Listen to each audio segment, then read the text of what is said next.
the greatest gift God has given any of us is the power to choose.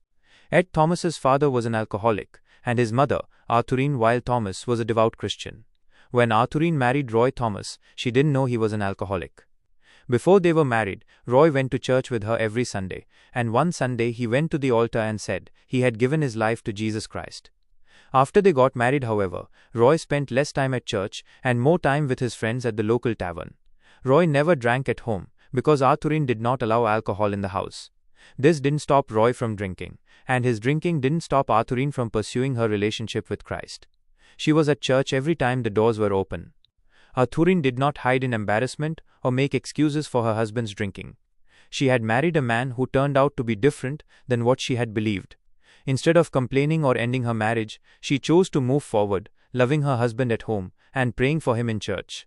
By the time their first child, Ed, was born, Roy was at the tavern most evenings after work and came home drunk most nights. Roy worked hard and tried to provide for his family, but his drinking made things financially tighter than they should have been. On the weekends, Roy would take Ed with him to run errands, and most of the trips ended at the tavern. Before heading to the bar, Roy would drop Ed off at his grandparents' house. Ed loved his grandparents. His grandmother had him memorize Bible verses from a young age. In 6th grade, his grandmother asked him to read through the entire Bible with her. They would sit on the couch and read aloud, alternating verses and reading a chapter or two at a time. They did this every day, until they read through the Bible from Genesis to Revelation. Ed, even as a young boy, did not see this as a chore and talked all his life about how much he learned from reading the Bible with his grandmother. He believed that anyone serious about being a Christian should read the Bible through. More than anything else in his life, Ed was serious about being a Christian. Ed got that from his mother. Arthurine had a black and white view of the world, a trait Ed inherited. She taught her children that every day they face a choice. Either they choose to do what is right, or they choose to do what is wrong. Choosing to do the right thing sets you up for good things to happen, while choosing to do the wrong thing has consequences. If you suffer the consequences of your own bad choices, you should not complain, but learn from your mistakes and move forward. Arthurine was the spiritual leader of her home and led by example. She took the children to church, read the Bible to them, and corrected them when they got in trouble. As the oldest child, Ed took on more of this role as he got older. Ed grew up between two worlds, the world of his mother and the world of his father. The entire family, especially Ed, cringed on the nights Roy came home drunk. Ed avoided having friends over on those nights. However, it would have been easy for Ed to resent his father, but he didn't. Instead, he felt embarrassed for him. Ed chose to see the best in people and refused to believe anyone was a victim of their past or circumstances. He saw more in his father than his father saw in himself, knowing that Roy was capable of more if only he would choose to walk away from alcohol. When Ed was 18, his father got into a wrestling match with his cousin and fell awkwardly on his head. The fall left Roy paralyzed from the neck down, and the doctors didn't know if it would be permanent.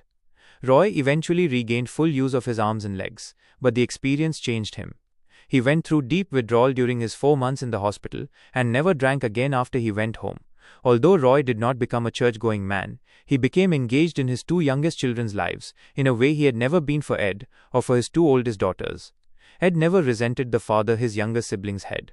He felt a great deal of pride over the man Roy had become. Roy watched his oldest son coach his first game and as many games as he could after that. Living between these two worlds and seeing what happened when they collided left Ed with 2 lifelong convictions that shaped everything he did. The first conviction was that the greatest power God gives anyone is the power to choose, a lesson his mother showed him. Ed watched his mother choose to love his father, and as a result, good things happened. The second conviction was that adversity not only reveals character, it shapes it if we let it. Roy showed this when he made the right choice after a bad thing happened and quit drinking. His father seized that opportunity and became a new man. Ed admired his father for what he did and never forgot the lesson he learned through the experience. 40 years later, Ed stood on a hill looking at the football field with Ron Westerman the day after a tornado had ripped through Parkersburg. They were staring at twisted goalposts and 2x4s sticking out of the turf. Ron said, "Coach, what an opportunity we have," and Ed smiled and replied, "We sure do." Ed pointed out that they had complained about pulling weeds along the fence for a long time, and now the fence was gone. Problem solved, he said before stating that they were going to rebuild and play their first home game on schedule that season. John Thompson, the school superintendent, and Dave Myers, the high school principal, came over. John said the school was a total loss, and the only thing to do was tear it down and rebuild from the ground up. Ed agreed that it would be harder to make what was left usable than to start over from scratch. Dave stated that they wanted to get the word out, that none of them were going anywhere, and that the school would be rebuilt on the same spot in time for the start of school in a year. Ed smiled and told them to also tell everyone that the first home football game would be played on their own field as scheduled that season. When John questioned this, Ed said he was serious and that the community needed it. He said the people of the town needed some normalcy while they put their lives back together, and that the storm would not beat them or define who they are. After Ed's pronouncement, John said they would build the school in 1 year and play the first home football game in 104 days.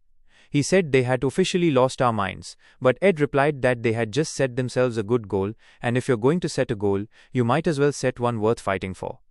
Ed's bold pronouncement was rooted in his trust in the power and goodness of God, which was formed from growing up between two very different worlds.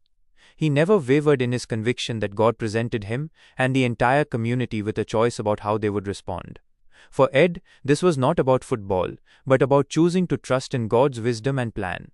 Many people who lost everything wondered how a good God could allow such a tragedy, but Ed never did, just as he never heard his mother question why God would allow her to be duped into marrying a man who was not who he seemed to be. Instead, she trusted God and put her husband in his hands, which is what Ed chose to do after the shock of the tornado wore off. 1 week after the tornado, Ed attended a church service and stepped up to the microphone to share a testimony. He said that he and his wife, like many others, lost everything, but that losing everything was not such a horrible thing. He had seen the mercy and goodness of God through the people who had been sent their way. Ed also said he had rediscovered that faith in God is the only thing that will carry them through these times. He said that God was with him and his wife in their basement as their house blew away. He ended by saying that God was with them through the storm and would be with them as they get up, go forward and rebuild the community.